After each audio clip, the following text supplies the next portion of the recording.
Welcome to How to Cook That. I'm Ann Reardon and today we're looking at baking hacks from 100 years ago.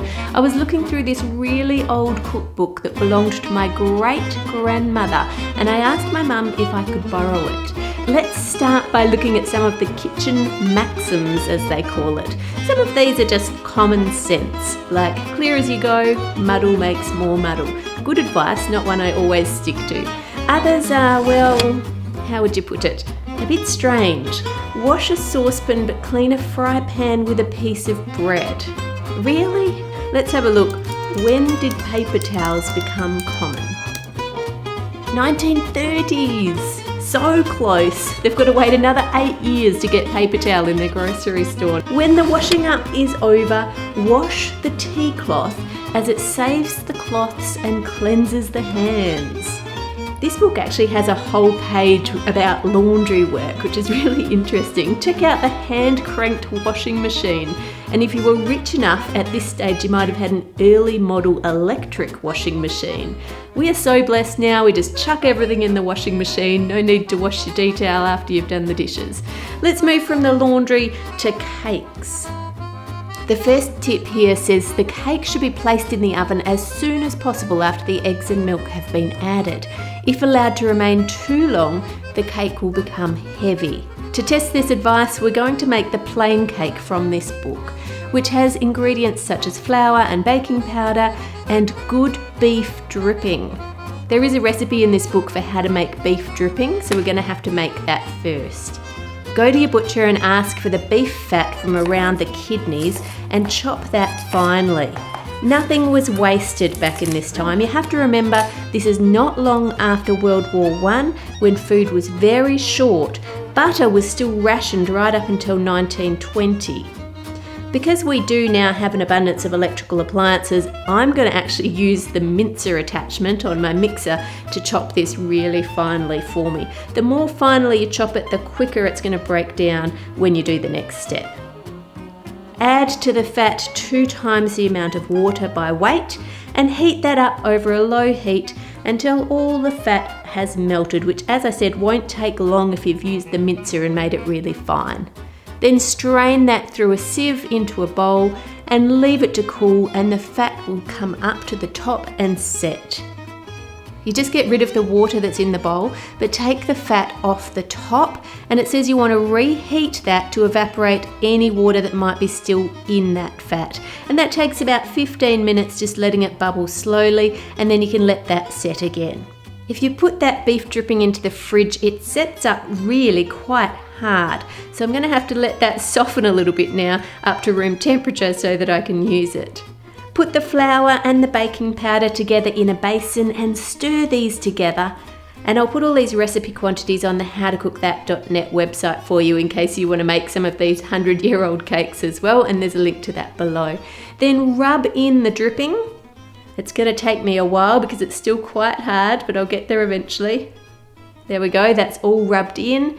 Then it says add the sugar, caraway seeds, and peel, it's not a very plain cake, and the milk, and beat that all together very thoroughly until the ingredients are all well mixed. Grease a tin and put the cake mixture in.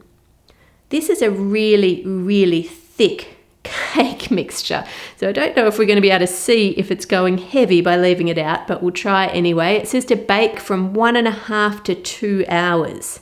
I'm putting just the one of them in the oven straight away, and the other one I'm going to leave on the bench for 30 minutes to see if waiting makes it heavy.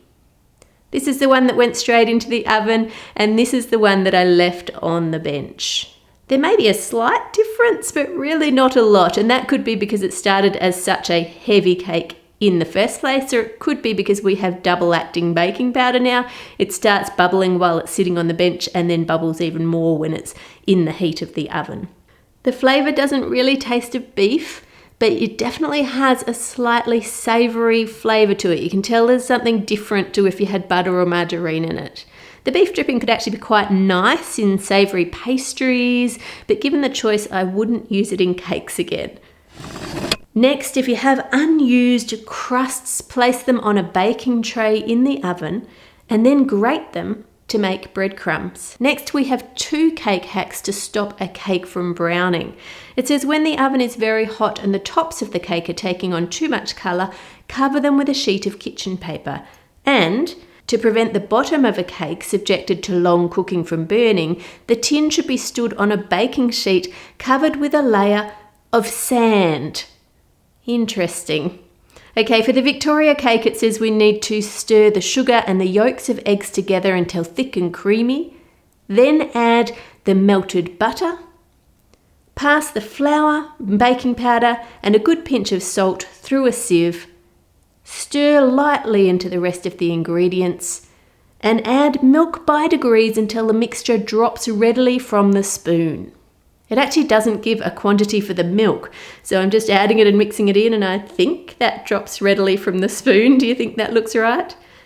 Now it says to whisk the whites of eggs stiffly. This is going to take a while. Let me just put this in fast forward.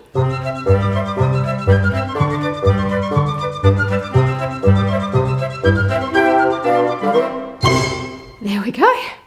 Gee, that's hard work, hand whisking. Stir them in as lightly as possible and pour the preparation into a well-greased tin. Now, we don't have any sand at our house, so I'm just going to have to use soil. And this soil is a little damp for the purpose of experimenting, but just so you know what I had to start with. That looks just wrong, having soil around the cake, but I guess it's not actually touching, so we're all good for food safety there. And then we're going to put a sheet of baking paper on top and pop that in the oven for 20 minutes. This is the one that I baked without the baking paper on top, and this is the one that had baking paper on top. So the hack actually worked for stopping the top of the cake from browning. Then if we flip it over, this one was the one that was baked normally, and this one had the tray of dirt. Ta-da! Look at that! A genius 100-year-old hack that I've never heard of before. That's actually awesome for layered cakes because you don't have a browned base or a browned top when you're layering them up. I like it. I'm giving that one thumbs up. The next hack says always close the oven door gently and open it as little as possible. I remember my mum used to tell me this too, but I've never actually tested it before. So we're going to make the sponge cake. It says separate the yolks from the whites, put the former into a saucepan with the sugar and beat them and let them remain over the fire until warm, keeping them well stirred. Then it says whisk the whites of the eggs into a very stiff froth. Now I know 100 years ago they didn't have electric mixers yet, but I've already hand whisked one lot of egg whites today and that's going to do. Then it says stir them into the other ingredients and beat well for about half of an hour. I am not joking, that's what it says. Beat well for half of an hour. I'm so glad I've got my electric mixer because I reckon it will be done in about 5 minutes. Then take out the whisk, sieve in the flour and mix it lightly together. Put it into a greased mould, dust it out with a little finely sifted sugar and flour and bake the cake in a quick oven. It's been in there for about 5 minutes now and I'm going to open the oven and slam it shut a few times and just one more and we'll see what happens.